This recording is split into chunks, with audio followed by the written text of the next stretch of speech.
விஜய் அவர்கள் மாநாடு அறிவிக்கிறதுக்கு முன்னாடி நிறைய தடவை உங்களை பர்சனலாக மீட் பண்ணி பேசினார் அப்படின்ற ஒரு விஷயத்த சொன்னார். சந்திச்சு பேசணும். அன்னைக்கு இருந்த தம்பியோட நிலைப்பாடு அது வேற இருந்தது. அவர் அப்புறம் தேசிய அரசியல் இருக்குது. அவர் அதுக்குள்ளே வரலை. கணக்கில்லாத வளக்கொள்ளை, தாய் நிலம் பறிபோய்கிட்டு இருக்கு, நில வளம்லாம் அதை பற்றி ஒன்றுமே பேசலை. லட்சக்கணக்காக நாங்கள் செத்தது, இந்திய கடலுக்குள்ளே 850 பேருக்கு மேலே கொல்லப்பட்டிருக்கோம், அதை பற்றி பதிவில்லை. அவர் எடுத்தோன்னே பெரியார் கொள்கை வழிகாட்டின்னு சொல்லிட்டாங்களா. திருப்பி மறுபடியும் பெரியார் திராவிடம் தமிழ் தேசியம் ரெண்டு டிவிக்கே நம்மளோட கூட்டணி வைப்பாங்க அப்படின்ற நம்பிக்கை ஏதாவது இருந்தது அந்த டைமில்? அப்படி இல்லை. நான் உங்களுக்கு இவர் வருவார் அவர் வருவார்னு எனக்கு படிப்பிச்ச தலைவர் அப்படி இல்லை. என் விடுதலை என் கையில்னு தான் கற்பித்து கொடுத்தாரு. எப்படி எனக்காக நீங்கள் போராடி தரணும் அப்படி எங்களுக்கு கற்பிக்கலை. என்னுடைய மூச்சு காற்றை நான் சுவாசிக்கிறது போல் நீங்கள் சுவாசித்து நான் வாழ முடியாது. முக்கியமான பத்திரிகையாளர்கள்லாம் சொல்கிற விஷயம் என்னென்னா, இந்த எலெக்ஷன் என்டிகேவுக்கு கொஞ்சம் டஃப்பாக தான் இருக்கும், என்டிகேவோட வாக்கு சதவீதம் கம்மியாகிறதுக்கான வாய்ப்பு இருக்குது, அது காரணம் விஜய்னு ஒரு புது பிளேயர் உள்ளே வராரு. நான் என்னைக்கு வளருவேன்னு இந்த விவாதத்தில் சொல்கிற கருத்தாளர்கள் என்னைக்கு 1.1 சீமான் அடுத்த முறை வளருவார்னு எங்கேயாவது பதிவு பண்ணியிருக்காங்களா? 8.22 பெற்று தனித்த அங்கீகாரம் பெற்ற கட்சியாக வருவேன்னு அவங்க சொன்னாங்களா? 21 தேர்தலில் 3வது பெரிய கட்சியாக வளர்ந்து வருவேன்னு இவங்க சொன்னாங்களா? எனக்கு போட்டவங்க என்னுடைய படங்களை பார்த்து ரசித்தவர்களா? 10 மாதம் தானே பொறுத்துருங்க, அடுத்த ஆண்டு இதே நாளில் சந்திக்கும் போது தெரிஞ்சிட போகுது இது குறைதா கூடுதான்ட்டு. தேர்தல் அப்படின்னு அறிவிப்பான்ல, அன்னைக்கு போடுவேன் மாநாடு போட்டு, மாபெரும் மாநாடு போட்டு மொத்த பேரை மேடையில் ஏற்றி 224 பேர் 34 பேரை அறிவிப்பேன் பாருங்க. அன்னைக்கு தெரியும் இது எவ்வளோ வேலை செஞ்சுருக்கேன் அப்படின்னு. இந்த கட்சியினுடைய ஆட்சியினுடைய சாதனை நீங்கள் பாருங்கள். போனஸ், இலவசம், சலுகை, மானியம், இது தவிர ஏதாவது இருக்கு? இங்கே அரசியல் எப்படி கட்டப்படுது? சாதி, மதம், சாராயம், நடுவால் ஒரு தூண்டுது திரைக்கட்சி.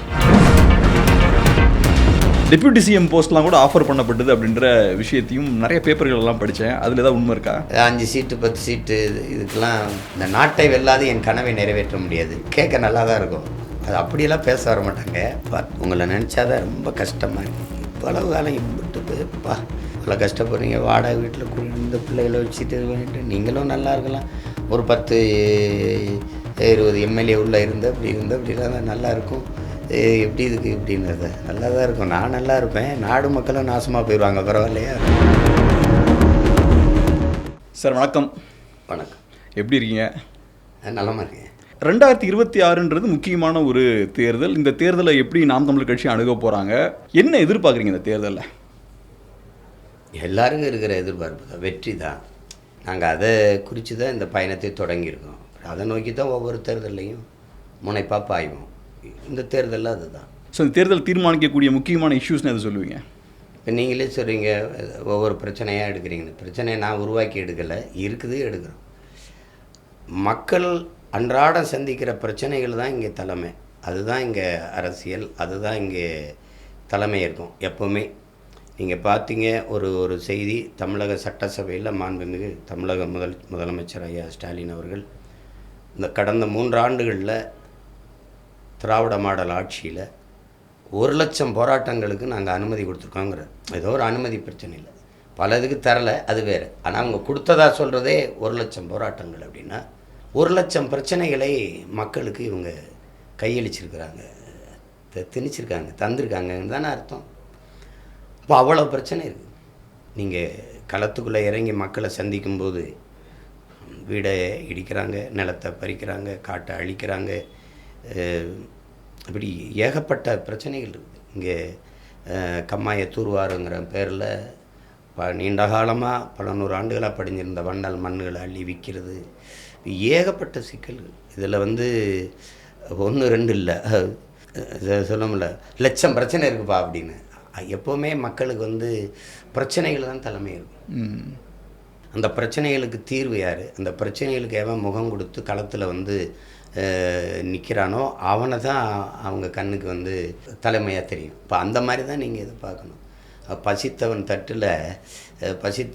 தட்டு கையேந்தி நிற்கிற தட்டில் 10 ரூபா போடுறவன் அவன் பார்வையில் தெய்வமாக தெரியும்.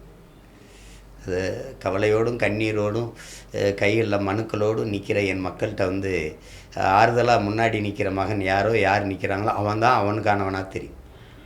அதனால் நாங்கள் பிரச்சனைகளின் பிள்ளைகள். ஏன்னா இப்போ ஒரு இனச்சாவில் பிறந்த பிள்ளைகள், பிணக்குவியலுக்கு இடையில் பிறந்த பிள்ளைகள், தாயின் தாலாட்டில் வளரலை, ஒரு இன மக்களினுடைய ஒப்பாரி ஓலத்தில் வளர்ந்தவர்கள். இதயம் முழுமைக்கும் காயம், மண்டை முழுமைக்கும் கனவு. அப்போ அதை சுமந்து போகும்போது அதை எப்படியாவது கடத்தி என் மக்கள் கொண்டு போய் சேர்த்து ஒரு வலிமையான கட்டமைப்பை உருவாக்கி வெல்லணும்னு நினைப்போம். டிவி விவாதங்கள்லாம் பார்க்கும்போது பரவலாக முக்கியமான பத்திரிகையாளர்கள்லாம் சொல்கிற விஷயம் என்னென்னா, இந்த எலெக்ஷன் என்டிகேவுக்கு கொஞ்சம் டஃப்பாக தான் இருக்கும், என்டிகேவோட வாக்கு சதவீதம் கம்மியாகிறதுக்கான வாய்ப்பு இருக்குது, அது காரணம் விஜய்னு ஒரு புது பிளேயர் உள்ளே வராரு, அவரும் யங்ஸ்டர்ஸ் தான் குறி வைக்கிறாரு, மாற்று அரசியல் வாக்குகளை தான் குறி வைக்கிறாரு, ஸோ என்டிகே இந்த தடவை 1-2% வாக்குகள் இழக்கிறதுக்கான வாய்ப்பு இருக்குன்றாங்க. எப்படி பார்க்குறீங்க? அவங்க விரும்புகிறாங்க. நான் என்னைக்கு வளருவேன்னு இந்த விவாதத்தில் சொல்கிற கருத்தாளர்கள் என்னைக்கு 1.1 சீமான் அடுத்த முறை வளருவார்னு எங்கேயாவது பதிவு பண்ணியிருக்காங்களா? பாராளுமன்ற தேர்தலை நான் சந்திக்கும்போது 2 விழுக்காடு இது 3 விழுக்காடு வருவார் அப்படின்னு சொன்ன கருத்தாளர்கள் தான் இப்போ கருத்து சொல்கிறாங்க. நான் 8.22 பெற்று தனித்த அங்கீகாரம் பெற்ற கட்சியாக வருவேன்னு அவங்க சொன்னாங்களா? 21 தேர்தலில் 3வது பெரிய கட்சியாக வளர்ந்து வருவேன்னு இவங்க சொன்னாங்களா? அவங்க விரும்புகிறாங்க என் வாக்கு குறையணும்னு. ஏன் குறையணும்? எனக்கு போட்டவங்க என்னுடைய படங்களை பார்த்து ரசித்தவர்களா? சொல்லுங்கள், ரசிகர்களா? இல்லை இந்த மகன் எடுத்து வைக்கிற கருத்தில் முதல்ல நீங்கள் எல்லோரும் ஒன்றை விளங்கிடணும். நான் என்னையே இந்த மக்கள் ஒரு தலைவனாகவே ஏற்க மாட்டாங்க, பார்க்கவும் மாட்டாங்க. தன் வீட்டு மகன், தன் வீட்டில் ஒருவன், தன்னுடைய வலிக்கான மருந்து, தன்னுடைய வேதனைக்கான குரல்னு தான் இந்த பிள்ளையை பார்ப்பாங்களே ஒழிய, என்னை யாராவது இன்னும் தலைவரை அப்படி கூப்பிட்டுக்கலாம், சித்தப்பா, மாமா, அண்ணன், தம்பி, மகனை இப்படி தான் கூப்பிட்டு நீங்கள் பார்த்துருப்பீங்கன்னு நினைக்கிறேன். அது போய் பேசுது. நான் எடுத்து வச்ச தத்துவத்துக்கு, கோட்பாட்டுக்கு இந்த பிள்ளை கையில் நாடு இருந்தால் நல்லா இருக்கும் நாடுன்னு நம்புகிறவங்க, நேசிக்கிறவங்க தான், விரும்புகிறவங்க தான் எனக்கு வாக்கு தருவாங்களே ஒழிய, அது இவங்க சொல்லுவாங்க, இது எதுக்கு இவ்வளோ காலம் நீங்கள் கஷ்டப்படுறீங்க, 10 மாதம் தானே பொறுத்துருங்க, அடுத்த ஆண்டு இதே நாளில் நம்ம சந்திக்கும்போது தெரிஞ்சிட போகுது இது குறைதா கூடுதான்ட்டு. பாராளுமன்ற தேர்தலே நாளைக்கு மறுநாள் வாக்குப்பதிவு எனக்கு 4-5 விழுக்காடுன்னு போட்டது இருக்குது. தேர்தல் வாக்குப்பதிவு முடிஞ்ச பிறகு இந்த எக்ஸிட் போலுங்கிறவங்க சொல்கிற கணக்கில் 4 விழுக்காடு தான்னு சொன்னது இருக்குது. அப்போ எப்படி 8.22க்கு வந்துச்சு? அதை நீ 6 மணி நேரம் என் வாக்கை எண்ணவே இல்லை. நீ 8வது பெட்டியில் என் வாக்கு இருக்குது. அங்கீகரிக்கப்பட்ட கட்சி தாமரை, கை, உதயசூரியன், ரெட்டையெல்லாம் முன்னாடி இருக்குது. 8வது பெட்டியில் என் சின்னத்தை இந்த எளிய பிள்ளைகளை தேடிய வேட்பாளர் அவனுக்கும் தெரியாது. நான் வாக்கு காசும் கொடுக்கல.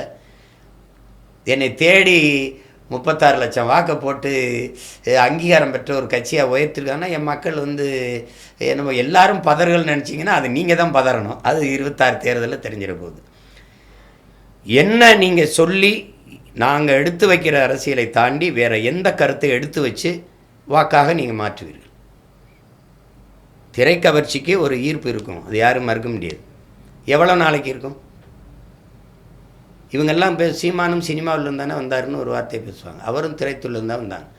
நான் எங்கள் அண்ணன் கமலஹாசனை போல, அல்லது என் தம்பி விஜயை போல, ஐயா விஜயகாந்தை போல ரசிகர்களை சந்தித்தேன்னா, அவர்களாம் ரசிகர்களை சந்தித்து ரசிகர் மன்றத்தை சந்திக்கிறார்கள், ரசிகர்களை சந்திக்கிறார்கள்னு போட்டு ரசிகர்களை சந்தித்து தொண்டர்களாக மாற்றினீங்க. நான் அப்படியே தான் சந்தித்தேன்னா? எனக்கு அதான் மன்றம் இருந்ததா?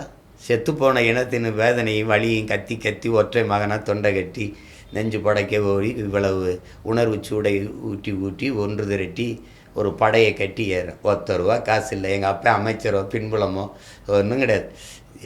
என் ஊரையும் எங்கள் தாய் தந்தையரும் பார்த்தா இந்த ஊர்லேருந்து ஒருத்தர் வந்துக்காம வர்றான்னு தோணும். அதனால சும்மா அவங்க பேசுவாங்க, அவங்க விரும்புவாங்க. நான் வளரக்கூடாதுன்னு நினைக்கிறவங்க அதை பேசுவாங்க.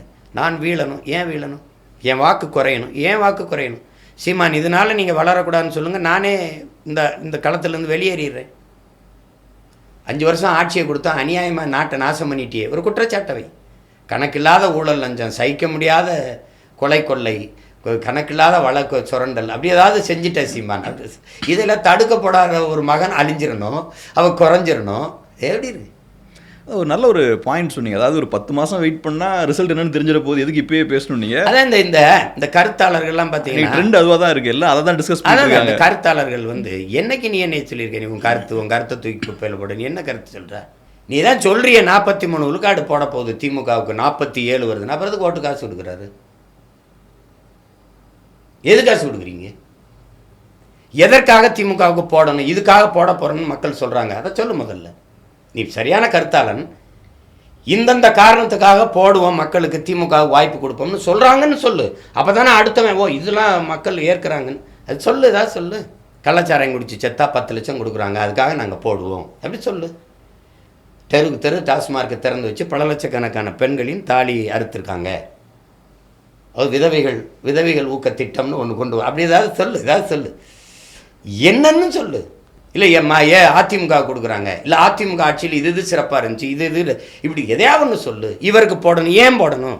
அவர் சொல்கிறதெல்லாம் நல்லா இருக்குது, இந்த கருத்து சிறப்பாக இருக்குது, அவர் சொல்கிறபடி ஆட்சி நடந்தது அப்படி ஏதாவது சொல்லு. சும்மா 40 இவருங்க சொல்கிறத பார்த்தா 200 விழுக்காடு வாக்குப்பதிவு வருது.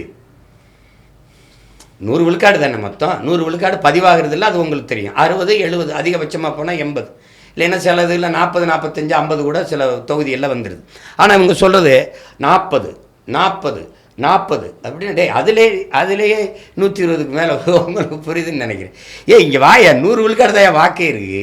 இப்போ வந்து ஒரு கருத்து கணிப்புலாம் எல்லாத்துக்கும் 70 60ன்னு கொடுத்துருக்காங்க. அப்போ பார்த்தீங்கன்னா இப்போ எப்படி சும்மா பொழுதுபோக்கு இந்த காசை கொடுத்து அது ஒரு கருத்து, நீ என்ன கை காசு போட்டு ஊராக போய் மக்களை சந்தித்து ஒரு கருத்து நல்ல அரசியலை நீ முதல்ல கருத்து உருவாக்குங்கிறது நல்ல அரசியல் உருவாகிறதுக்கான கருத்து உருவாக்கமாக இருக்குன்னு. காசு கொடுக்குற முதலாளிக்கு போயிட்டு இது இவர் நிற்பார் போவார் அப்படின்னு நீ எந்த தேர்தலையுமே என்னுடைய வாக்கு வளரும்னு நீ சொன்னதே இல்லையே. அப்போ உங்கள் கருத்து கணிப்பு தப்பு தானே? பாராளுமன்றத்தில் நான் 4 விழுக்காடு வருவேன்னு சொன்னது தப்பு தானே? அப்போ அதெல்லாம் ரசித்து சிரிச்சிட்டு போயிடணும். நான் வந்து தெருவாக சுற்றுறேன், ஊராக சுற்றுறேன், தெனாங்களத்தில் நிற்கிறேன், மக்களுடைய போராட்டத்தில் நீ எங்கே போய் எடுத்த? எந்த மக்களை சந்தித்து கேட்குற? களத்துக்கே வராமல் நீ எங்கே மேசையில் உட்காந்துக்கிட்டு ஒரு குளிர் விட்டப்பட்ட அறையில் உட்காந்துட்டு இதில் தூக்கி போடு அப்படின்னு உட்காந்துட்டு இது விளையாடுறது அது அப்படி தான் இந்த கருத்தை நான் பார்க்குறேன். சார், ஒரு பர்சனல் கொஸ்டின், நீங்கள் விருப்பம் இல்லைன்னா பதில் சொல்ல வேண்டாம். இப்போ நான் நிறைய பேர்கிட்ட பேசினதில் அவங்க என்கிட்ட சொன்ன ஒரு தகவல் என்னென்னா, விஜய் அவர்கள் மாநாடு அறிவிக்கிறதுக்கு முன்னாடி நிறைய தடவை உங்களை பர்சனலாக மீட் பண்ணி பேசினார் அப்படின்ற ஒரு விஷயத்த சொன்னார். பர்சனலாக பேசுகிறத நான் கேட்க முடியாது, உங்களோட பர்சனல் விஷயம். பட் இதை கேட்கலாமா? நீங்கள் சந்திச்சிங்களா? விஜய் நிறைய தடவை உங்களை சந்திச்சாரா? இல்லை நிறைய முறை நாங்கள் சந்திச்சு, அதுக்கு முன்னாடி திரைத்துறையில் இருக்கும்போது சந்திச்சிருக்கேன். நாங்கள் அந்த மாநாட்டுக்கு முன்னாடி சந்தித்து பேசணும். அதில் அன்னைக்கு இருந்த தம்பியோட நிலைப்பாடு அது வேறு இருந்தது. அவர் அப்புறம் அந்த மேடையில் சில இப்போ நாங்கள் எடுத்துக்கிற தேசியன அரசியல் இருக்குது, அது எல்லா மொழிவழி தேசியனங்களும் அதான் செய்யணும். அதை அவர் அதுக்குள்ளே வரலை. இப்போ கண்ணு முன்னாடி லட்சக்கணக்காக இன மக்கள் கொன்றொழிக்கப்பட்டது, ஒரு தேசியனம் தனக்கென்று ஒரு தேச விடுதலைக்கு போராடியதுங்கிறது ஒரு வரலாற்று பெரும் முன்னெடுப்பு. அதை பற்றி அவர் ஒன்றும் பதிவு பண்ணல. லட்சக்கணக்காக நாங்கள் செத்தது, இந்திய கடலுக்குள்ளே 850 பேருக்கு மேலே கொல்லப்பட்டிருக்கோம், அதை பற்றி பதிவு இல்லை. கணக்கில்லாத வளக்கொள்ளை, தாய் நிலம் வந்து பறிபோய்கிட்டு இருக்கு, நில வளம்லாம், அதை பற்றி ஒன்றுமே பேசலை. அவர் எடுத்தோன்னே பெரியார் கொள்கை வழிகாட்டின்னு சொல்லிட்டாப்புல. மறுபடியும் பெரியார் திராவிடம் தமிழ் தேசியம் 2 இது அந்த கோட்பாட்டில் ரொம்ப இது இருக்குது. இப்போ இது எதை நோக்கி போகுது? அவர் சொல்கிறாரு இங்கே மொழி இனம் என்று பிரிப்பார்கள்ன்ட்டு. மொழி இனம் என்று அரசு அப்படி சாதி மதம் மொழி இனம், சாதி மதங்கிறதோட மொழி இனத்தையும் அடிக்கிட்டார். அது அப்படி உலகம் பூரா மொழி வழியே தான் தேசிய இனங்கள் நிலங்கள் அரசியல் உலகம் பூரா மொழி வழியே தான் கட்டமைக்கப்படுது. இந்தியாவே நீங்கள் எடுத்துக்கிறீங்க, அது சாதி வழியாக மத வழியாக நிலங்கள் பிரிக்கப்படல, மொழி வழியே தான் தேசிய இனங்கள் நிலங்கள் பிரித்து பல்வேறு மாநிலங்கள் வகுக்கப்பட்டது. இப்போ அதில் அது அடிப்படை புரிஞ்சுக்கணும்ல. ஆனால் அந்த காலகட்டத்தில் ஏதோ ஒரு வகையில் உங்களுக்கு நம்பிக்கை இருந்ததா சார்? விஜய் அவர்கள் இல்லாட்டி டிவிக்கே நம்மளோட கூட்டணி வைப்பாங்க அப்படின்ற நம்பிக்கை ஏதாவது இருந்தது அந்த டைமில்? அதெல்லாம் இல்லை. தம்பி அரசியலுக்கு வர்றதில் எனக்கு விருப்பம் இருந்தது. ஒரு வரட்டும் செய்யட்டும், அவர் ஒரு பக்கம் செய்யட்டும்னா அந்த கோட்பாடு அடுத்த இந்த தலைமுறைக்கு தேவையான அரசியல் எல்லாம் மறுபடியும் அதே திராவிட இதில் அது வரும்போது அந்த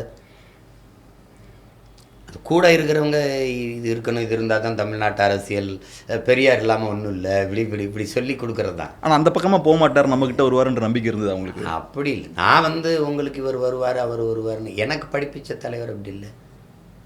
என் விடுதலை என் கையில்னு தான் கற்பித்து கொடுத்தாரே வழி, எனக்காக நீங்கள் போராடி தரணும் அப்படி எங்களுக்கு கற்பிக்கலை. அவர் எங்களுக்கு என்னுடைய மூச்சு காற்றை நான் சுவாசிக்கிறது போல் நீங்கள் சுவாசித்து நான் வாழ முடியாது. என்னுடைய உணவை நானே எடுத்து உண்பது போல் என்னுடைய விடுதலையை நானே போராடி பெறணும். அதுதான் உங்களுக்கு புரிதுன்னு நினைக்கிறேன். அப்படி இருக்கும்போது நான் எனக்காக வந்து இன்னொருத்தர் வந்து வலுச்சேர்ப்பார் அப்படின்னு இப்போவுமே என் கட்சியிலே நான் என்னை நம்பி தான் நிற்கிறேன். வந்து இன்னொருத்தர் வந்து நமக்கு வலுச்சேர்ப்பாருங்கிறதுல நான் எப்போவுமே அந்த இதில் இல்லை. அப்போ என்னுடைய பயணம் என்னுடைய கால்களை நம்பி தான் இருக்கணும், அடுத்தவர் கால்களையோ தோள்களையோ நம்பி இருக்கக்கூடாது. அதில் உறுதியாக இருப்பேன்.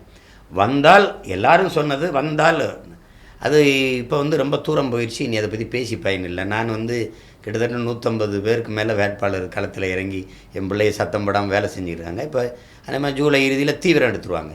நீங்கள் தேர்தல் அப்படின்னு அறிவிப்பான்ல, அன்னைக்கு போடுவேன் மாநாடு போட்டு, மாபெரும் மாநாடு போட்டு மொத்த பேரையும் மேடையில் ஏற்றி 224 பேர் 34 பேரையும் அறிவிப்பேன் பாருங்கள். அன்னைக்கு தெரியும் இது எவ்வளோ வேலை செஞ்சுருக்கோம் அப்படின்னு. அதனால் அது நமக்கு சரியாக வராது. அதான் இப்போ என்னென்னா, பொதுவாக அவங்கள நாங்கள் டிவிலையும் பேப்பர்லேயும் பார்த்தே பழகிட்டோம். அதான் நேரில் பார்க்கும்போது எல்லாத்தையும் கேட்டுடலாம் அப்படின்றது தான் கேட்குறது. இன்னொரு பரவலான செய்திகளை நான் பார்த்த ஒரு விஷயம் என்னென்னா, சீமான் அவர்களுக்கு இந்த எலெக்ஷனில் பெரிய கட்சிகள் அவர் உள்ளே கொண்டு வந்துடலாம் கூட்டணியிலன்னு முயற்சிகள் எடுத்தாங்க. குறிப்பாக அவருக்கு டெப்யூட்டி சிஎம் போஸ்ட்லாம் கூட ஆஃபர் பண்ணப்பட்டது அப்படின்ற விஷயத்தையும் நிறைய பேப்பர்கள் எல்லாம் படித்தேன். அதில் ஏதாவது உண்மை இருக்கா? அதில் உண்மை இருக்குது. அது பேசின டெப்யூட்டி சிஎம் ஆஃபர் பண்ணாங்க தானே. அது சில கட்சி இப்போ முதல்வர் வேட்பாளராக முன்னிறுத்தி தம்பியை வேலை செய்யலாம் அப்படின்னு கூட பேசுனாங்க. ஆயிரக்கணக்கான கோடியெல்லாம் கூட பேசுனாங்க. அது சரி, ஊற்றுற தேனையெல்லாம் காதிலே ஊற்றுறீங்களே, வாயில் 2 சொட்டு ஊற்றுங்கன்னு கூட சொல்ல விளையாட்டா. அது அதெல்லாம் நம்ம இல்லை நம்ம இந்த தடுமாற்றம் எனக்கு இல்லை. எனக்கு இப்போ நான் உங்களுக்கு ஒன்று சொல்கிறேன் கேளுங்க. ஒரு தலைமை தானே வென்று முடிப்பேங்கிறது இல்லை. நான் இல்லைனாலும் இன்னொரு தலைமுறை என் தத்துவத்தை எடுத்துகிட்டு போய் வெல்லுங்கிற நம்பிக்கை கொண்ட வந்தால் சரியாக இருக்க முடியும். அதனால் என் முன்னோர்கள் கையளித்த கடமையை நான் தூக்கிட்டு தொடர் ஓட்டம் மாதிரி ஓடுறோம். கால்களும் தோள்களும் சோறும்போது இன்னொரு கைக்கு கையளிப்போம். வென்றால் மகிழ்ச்சி, இல்லைன்னா இன்னொரு தோள்களுக்கு கடத்தி விடுவான், அவன் ஓடி போய் வெல்லுவான். அப்படி தான் இது என் கனவு இல்லையே, நீண்ட காலமாக எங்கள் முன்னோர்களுடைய கனவு. அதை நிறைவேற்றுறதுக்கு போராடுறோம். அதனால் போயிட்டு இதுக்கெல்லாம் போய் 5 சீட்டு 10 சீட்டு இதுக்கெல்லாம் இந்த நாட்டை வெல்லாது என் கனவை நிறைவேற்ற முடியாது. அதனால் இவங்க சொல்கிறதுக்கெல்லாம் நான் கேட்க நல்லா தான் இருக்கும். அது அப்படியெல்லாம் பேச வர மாட்டாங்க. உங்களை நினச்சாதான் ரொம்ப கஷ்டமாக இருக்குது. இவ்வளவு காலம் இம்பிட்டு பேப்பா இவ்வளோ கஷ்டப்படுறீங்க, வாடகை வீட்டில் குடியிருந்த பிள்ளைகளை வச்சுட்டு பண்ணிட்டு நீங்களும் நல்லா இருக்கலாம்.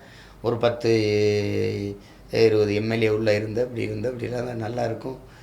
எப்படி இதுக்கு இப்படின்னு நல்லா தான் இருக்கும். நான் நல்லா இருப்பேன், நாடு மக்களும் நாசமாக போயிடுவாங்க, பரவாயில்லையா அப்படி சொல்லி தான் அது பேச தான் செய்வாங்க. அதில் இப்போவும் இன்னும் கூட நான் கடைசி நேரத்தில் சேர்ந்துருவேன்னு கூட நம்பிக்கையில் அணுகிறவங்களாம் இருக்காங்க. அது நம்ம இந்த அரசியல் தலைவர்களை பார்த்து, இங்கே இருக்கிற தலைமைகளை பார்த்து இந்த வேலையை செய்ய வரல. அதனால் அதை பேசி பயனில்லை. திமுக தரப்பில் என்ன சொல்கிறாங்கன்னா, நாங்கள் தமிழ்நாட்டை ஒரு பெரிய ஒரு வளர்ந்த மாநிலமாக மாற்றிட்டோம், $1 trillion எக்கானமியை நோக்கி போயிட்டுருக்கோன்றாங்க. இந்தியாவிலேயே ஒரு சிறந்த மாநிலமாக இருக்குது, FDI அதிகமாக வருது, growth rate அதிகமாக இருக்குது, ஏகப்பட்ட விஷயங்கள் சொல்கிறாங்க. இந்தியாவிலேயே அதிக கடன் பெற்ற மாநிலம் இது. வளர்ந்து விட்ட மாநிலத்தில் குடும்பத் தலைவிக்கு 1000 ரூபா அதுக்கு. வளர்ந்து விட்ட மாநிலத்தில் காலை உணவு கூட எடுத்துகிட்டு படிக்க வர முடியாத ஏழை குழந்தைகளே இருக்கிறாங்க. இதெல்லாம் சொல்லிக்கிறதா நாங்கள் வளர்ந்துட்டோம் அப்படின்னு. 10 லட்சம் கோடி கடனை தொட போகுது. 10 லட்சம் கோடி கடன் பெற்று நிறைவேற்றிய ஆகச்சிறந்த திட்டங்கள், நலத்திட்டங்கள் ஒன்று சிறந்த கல்வி கொடுத்தோம், சிறந்த போக்குவரத்து, சிறந்த மருத்துவம், தடையற்ற மின்சாரம், பயணிக்க சிறந்த பாதை, குடிக்க தூய குடிநீர். இப்படி ஏதாவது ஒன்று சொல்லுங்கள். இலவசம். இந்த கட்சிகளினுடைய ஆட்சியினுடைய சாதனை நீங்கள் பாருங்கள். போனஸ், இலவசம், சலுகை, மானியம். இது தவிர எதாவது இருக்க சொல்லுங்கள். நீங்கள் ஏதாவது இருக்க? இங்கே அரசியல் எப்படி கட்டப்படுது? சாதி, மதம், சாராயம், பணம். நடுவால் ஒரு தூண் இருக்குது, திரைக்கவர்ச்சி. இந்த 5 தூணில் தான் கட்டப்படுது. புரியுதுன்னு நினைக்கிறேன். அரசியல் என்ன மாதிரி வேலை திட்டம், செயல் திட்டம், நலத்திட்டம்னா இலவசம், போனஸு, சலுகை, மானியம். இவ்வளோ தான். நீண்ட காலத்துலேருந்தே ஆய்வு செய்துவாங்க. இது ஏதாவது மாறுதல் இருக்கா? ஒன்றும் கிடையாது. எதில் வளர்றீங்க? 950 கோடி, 1000 கோடி. இப்போ நீங்கள் வாக்குக்கு காசு முறை 15 மாதங்கள் இருக்கும்போது ஒரு குடும்ப தலைவிக்கு அல்லது ஒரு படிக்க போகிற நம்ம தங்கைக்கு புதுமை பெண்ணுன்னு ஒரு 1000 கொடுக்குறேன்றீங்க. தம்பிக்கு கல்லூரிக்கு போகிற பிள்ளைகளுக்கு 1000, தமிழ் மகன் அப்படின்னு ஒரு 1000 ரூபா கொடுக்குறேன்றீங்க. இப்போ 15 மாதம் 10 மாதம் 18 மாதங்கள் இருக்கும்போது இந்த 1000 மாதம் கொடுக்குறது என்பது ஒரு வாக்குக்கு நீங்கள் 18,000 கொடுக்குறீங்க. இப்போ இது எந்த மாதிரியான ஒரு 1000 ரூபா கூட ஒரு காசு இல்லை, ஒரு குடும்ப தலைவிகிட்ட இல்லை. அப்புறம் மாதம் 1000, ஒரு நாளைக்கு 30 ரூபா காசு வருது. 30 ரூபா கூட ஈட்டிக்கொள்ள முடியல. இந்த 1000 ரூபாய் இங்கே எங்கள் அம்மாட்ட கொடுக்க, எங்கள் அப்பா எடுத்துகிட்டு போய் டாஸ்மார்க்கில் கொடுக்க, வேறு இதில் என்ன இருக்குது? உங்களுக்கு புரியுதுன்னு நினைக்கிறேன். இப்போ இது வளர்ச்சின்னு அவங்க சொல்லுவாங்க, அதை நம்ம கேட்டுக்க வேண்டியதான். நீங்கள் சொல்கிறது போல் இலவசங்களில் நிறைய சிக்கல்கள் இருக்குது. பட் சாமானிய மக்கள்கிட்ட கேட்கும்போது நல்லது தாங்க, சந்தோஷமாக இருக்காங்க. பேசி பழக்கூடாது. படித்த பிள்ளைங்க நான் பேசின அளவில் சொல்கிறேன், நான் பார்க்கல. அது மக்களினுடைய அடர்த்தியான வறுமை, மீள முடியாத ஏழ்மையில் தற்காலிக தேவையை பயன்படுத்தி கொள்கிறார்கள். ஒரு நிரந்தர தீர்வுங்கிறது இவர்களுக்கு கிடையாது. எத்தனை ஆண்டுகளுக்கு இலவசம் கொடுத்துக்கிட்டு வராங்க? போன ஆண்டு இலவசம் பெற்ற நான் இந்த ஆண்டு இலவசம் தேவையில்லை, வளர்ந்துட்டேன்னு யாராவது சொல்லியிருக்கானா? ஒரு குடும்பம்னா ஒரு அடிப்படை தேவையை நிறைவேற்றி கொள்வது, ஒரு மின்விசிறி, ஒரு மாவு அரைக்கிற எந்திரம், மசாலா அரைக்கிற எந்திரம், இது மாதிரியான தேவைகளை கூட நிறைவேற்றி கொள்ள முடியல. நான் உனக்கு தேர்தல் வந்தால் மிக்சி கொடுக்குறேன், அதை பயன்படுத்த மின்சாரம் கொடுக்குறியா? இந்த மின்கட்டண உயர்வை நான் எப்படி சமாளிக்கிறது? சரி, மின்சாரம் கொடுக்கல, ஒரு மிக்சி எத்தனை நாள் உழைக்கும்னு நினைக்கிறீங்க? ஒரு மாவு அரைக்கிற எந்திரம் எத்தனை நாள் உழைக்கும்? 6 மாதம். அதுக்கப்புறம் அது பழுதாயிருச்சு, பழுது நீக்க காசுல என்ன பண்ணலாம்? களிமண்ணை குழச்சி சாப்பிடலாமா? மாதம் 1000 ரூபா கொடுக்குறாங்க. இதெல்லாம் நான் சிறையில் இருக்கும்போது வேலூரில் பொதிகை அந்த இது ஓடும். அந்த இதில் விளம்பரம் வரும். ஒரு குடும்ப தலைவி ஒரு 5-6 குழந்தைய விளையாடும், 5 பெரியவங்க குட்கா மாதிரி இதை குடிச்சிக்கிட்டு உட்காந்துருப்பாங்க. வட இந்திய விளம்பரம் தான். கிராம பஞ்சாயத்து திட்டத்தில் சேருங்கள், 100 ரூபாயை பெற்று வங்கியில் சேமித்து பணக்காரராகுங்கள் அப்படின்னு. அது 100 ரூபாய்க்கு வாங்கி, அந்த வேலை திட்டத்தில் வாங்கி அந்த 100 ரூபாயை வங்கியில் சேமித்து பணக்காரர்களாகிருங்கள். எது 100 ரூபாயை சேமிச்சு? ஒரு இட்லி 60 ரூபாய்க்கு வந்துருச்சு, 100 ரூபாயை சேமிச்சுக்கிறான். அப்போ நாங்கள் லட்சமாக கொள்ளையடிச்சு ஏழையாயிரும். இதுதான் இது விளம்பரம். இதுதான் இன்றைக்கி நாட்டில் நடந்துகிட்டு இருக்குது. இலவசத்தில் இழக்கிற பணத்தை எப்படி ஈட்டுகிறீர்கள்? மக்களின் காசை எடுத்து மக்களுக்கு திருப்பி கொடுக்கறதை இலவசம் என்று சொல்வதை எப்படி நீங்கள் ஏற்கிறீர்கள்? இதான் என் கேள்வி. இது இலவசத்தில் இழக்கிற பணத்தை எப்படி ஈட்டுகிறீர்கள்? அது எப்படி இலவசம்னு வருது? எவ்வளவு வலி இருந்தால் திரு குன்றக்குடி அடிகளார் சொல்வார், என் ஆறுதலால் காயங்கள் ஆறுவதில்லை, தூறல்களால் பயிர்கள் விளையாது, அழுவதனால் எதையும் அடைந்து விட முடியாது, தூறல்களால் பயிர்கள் விளையாது, என் தேசத்தை நாசமாக்கிய ஒரே சொல் இலவசங்கிற. இன்னும் 20 ஆண்டு ஆனாலும் இலவசம் கொடுப்பாங்க இவங்க. இலவசம் பெற வேண்டிய ஏழ்மை வறுமையில் நிலையில் இல்லாத என் மக்களின் வாழ்க்கை தரத்தை உயர்த்தவே போகிறதில்லை இவங்க. ஏன்னா அந்த நேரத்தில் இலவசங்கிறது அந்த தேர்தல் நேரத்தில் கொடுப்பாங்க. அது அந்த வாக்கை குறிவைக்கிறவன் மக்களின் வாழ்க்கையை பற்றி ஒருபோதும் சிந்திக்க மாட்டான். ஓட்டை குறிவைக்கிறவன் நாட்டை பற்றி கவலையப்பட மாட்டான். ஏன்னா இங்கே அரசியல் என்பது தேர்தல் அரசியல், கட்சி அரசியல் தான் இருக்கே ஒழிய மக்கள் அரசியல் இல்லை. ஒரு கட்சி தேர்தலில் நின்று வென்றுதுன்னா அதுக்கப்புறம் அடுத்த தேர்தல் வர்றது வரைக்கும் மக்களை பற்றி தான் சிந்திக்கணும். அதுதான் மக்கள் அரசியல். ஆனால் இது வந்ததிலிருந்து அடுத்த தேர்தலில் எப்படி வென்று வருவது, கட்சிக்கு எப்படி நிதி திரட்டுவது, கட்சி அரசியல். இப்போ பார்ட்டி ஃபண்டுன்னு வசூலிக்கிறது, கட்சி நிதி, அது நிதி, இதுன்னு வாங்கி வச்சுக்கிற வேண்டியது. அப்போ தேர்தல் நேரத்தில் இலவசங்களை அறிவிக்க வேண்டியது.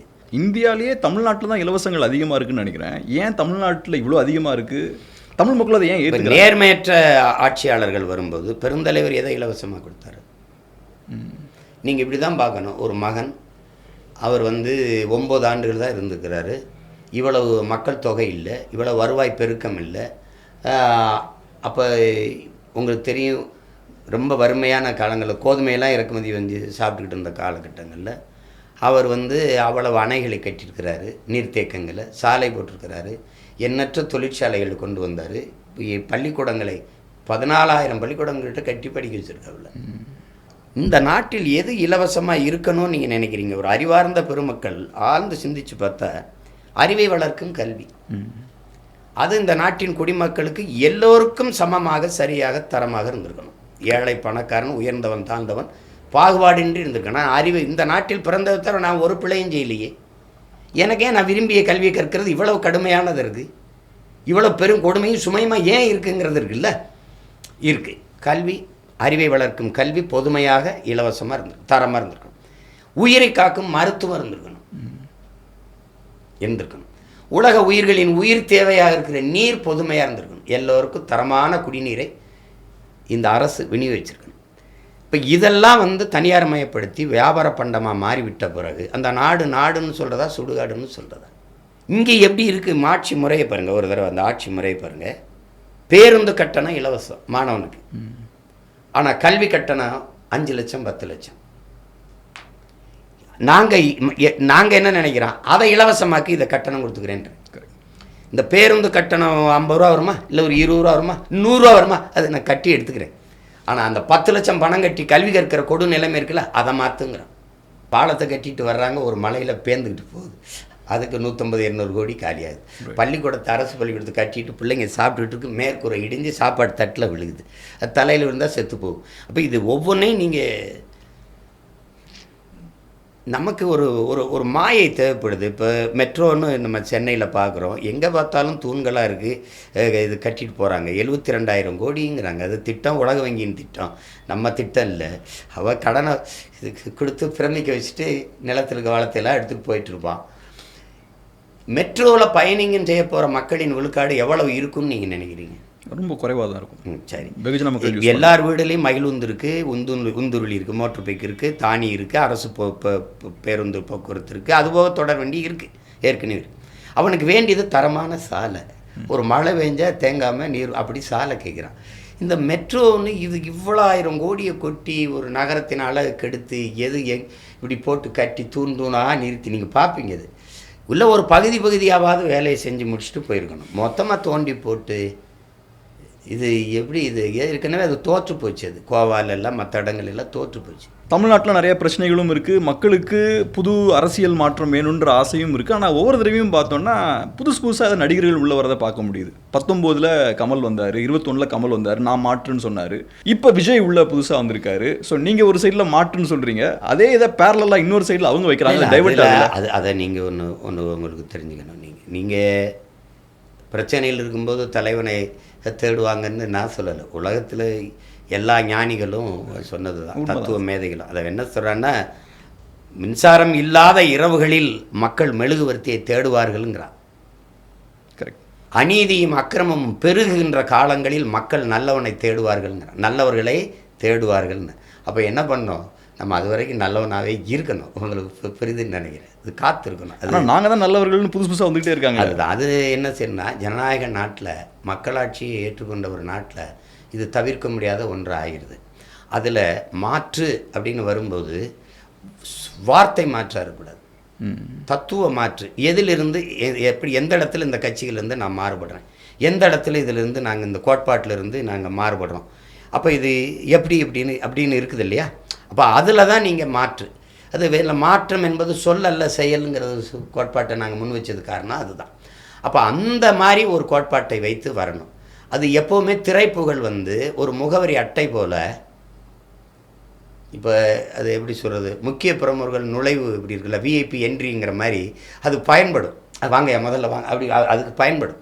ஆனால் அவர் என்ன தத்துவத்தை வைத்து நிலைத்து நின்று போராடுகிறாரோ அதை வச்சு தான் அவருக்கு உங்களுக்கு புரியுது. அதை வச்சு தான் அதை ஏற்கிறதும் எதிர்க்கிறதும் மக்கள் ஆதரிக்கிறதும் நிராகரிக்கிறதும் நடக்கும். இப்போ நம்ம எதை சொல்கிறோம், இப்போ பிஜேபி எதிர்க்கிறோம். ஏன் எதிர்க்கிறோம்? அதிமுகவை ஒழிக்கணும். ஏன் ஒழிக்கணும்? அதுக்கு சொல்லணும். இவங்களுக்கு நான் சொல்கிறது புரியுதுன்னு நினைக்கிறேன். இந்தந்த கோட்பாட்டில் இந்தந்த இடத்துல இவங்க தப்பு பண்ணுறாங்க, இதெல்லாம் மாற்றணும், இதை இந்த காட்சிகள் மாற்றாது, இந்த கட்சிகளின் கொள்கை இப்படி இருக்குது அப்படின்னு நீங்கள் எடுத்து சொல்லணும். அதில் தான் நீங்கள் மாற்ற வரணும். வரும்போது இல்லைன்னா மாற்றுன்னு வரும்போது இந்த மக்களுக்கு எது ஒன்று புதுசாக வர்றத ஒரு இது இல்லை. குளிக்கிற சோப்பு கட்டியே சொல்லுங்களேன், அது புதுசாக இருந்தால் போட்டு பார்ப்போம்னு நினைப்பாங்க. நாளைக்கு இந்த குளோசப்பு, கோல்கட்டு, பெப்சோடன்ட்டு இதெல்லாம் இல்லை, புதுசாக ஒரு பேஸ்ட்டாக இது வளர்க்குனா பளிச்சுன்னு மின்னும்னு சொன்னீங்கன்னா நம்ப. ஏன்னா இது நுகர்வு கலாச்சாரத்தில் மூழ்கிவிட்ட ஒரு இனம். உலகத்தில் எந்த நாட்டிலையும் இல்லைன்னா இது இவ்வளோ பெரிய சந்தை ஆகிருக்காது. நுகர்வு கலாச்சாரத்தில் அதிகம் இருக்குது. எல்லா மாநிலங்கள்லேயும் தான் திரைப்படம் இருக்குது. ஆனால் என் இன மக்கள் அதிகமாக நுகர்வு கலாச்சாரத்தில் மூழ்கிட்டதை நான் கருதுகிறேன். திரைக்கவர்ச்சியில் மூழ்கிட்டது. அருகில் இருக்க கேரளாவில் இந்த நோய் இல்லை, எங்களுக்கு கொஞ்சம் அதிகமாக இருக்குது. அது திரைப்படத்தையும் இந்த அரசியலையும் பிரித்து பார்க்க தெரியல. அது அது தெரியலைன்னு தான் நான் நினைக்கிறேன். அது தெரியல. அது அது ஒரு சிக்கல் தான். நான் அதை இப்போ போய் அதுக்கு உட்காந்துக்கிட்டு இது பண்ண முடியாது. இப்படி வருவாங்க. ஆனால் என்ன சொல்லி மக்கள்கிட்ட எடுத்துகிட்டு போகிறாங்கன்னு இருக்குல்ல. இப்போ நான் சொல்லும்போது நாங்கள் வரும்போது கல்வியை உலகத்தரத்துக்கு எடுத்துகிட்டு போவேன்னா எப்படி எடுத்துகிட்டு போவேன்னு எனக்கு ஒரு திட்டம் இருக்குது. நான் தண்ணீரின் தேவையில் தன்னிறைவு அடைவேன் அப்படின்னா அதுக்கு ஒரு திட்டம் இருக்குது. எனக்கு 950 மில்லிமீட்ரு எனக்கு 4000 டிஎம்சி பெய்யுது. அதை நான் எப்படி சேமித்து எப்படி கொண்டு வருதுன்னு எனக்கு ஒரு திட்டம் இருக்குது. மருத்துவத்தின் தரத்தை உயர்த்தணும், அதுக்கு ஒரு சட்டம் போடணுன்னா அரசு அமைச்சர் கல்லூரி பெருமக்களை யாராக இருந்தாலும் அரசு மருத்துவமனையில் படுத்து மருத்துவம் செய்யணும்னு சட்டம். அரசு பள்ளி கல்லூரியில் தான் அமைச்சர் பெருமக்கள் முதலமைச்சர் பிள்ளைகள்லாம் படிக்கணும்னு சட்டம். தரம் உயர்த்திடுவேன். நான் முதலாளிகளோட மோதுறதுன்னு முடிவெடுத்துட்டேன். நான் 8 கோடி மக்களால் நிறுவப்பட்ட அதிகாரமாக ஒரு முதலாளியாக உங்களை ஒரு தனி முதலாளியால் தரமாக கல்வியை கொடுத்துட முடியும், இத்தனை கோடி மக்களால் நிறுவப்பட்ட அரசாக முடியாதாங்க. ஒரு சண்டை தான். தரம் உயர்த்துவோம், போட்டி போட்டு மக்களுக்கு கொடுப்போம்.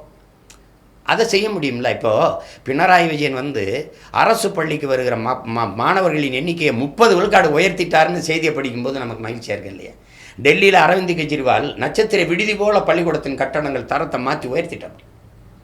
கல்வி தரத்தை உயர்த்தினதுனால தான் மறுபடியும் அவர் அதிக பெரும்பான்மையோட வெல்ல முடிஞ்சுது. உங்களுக்கு புரிஞ்சதுன்னு நினைக்கிறேன்.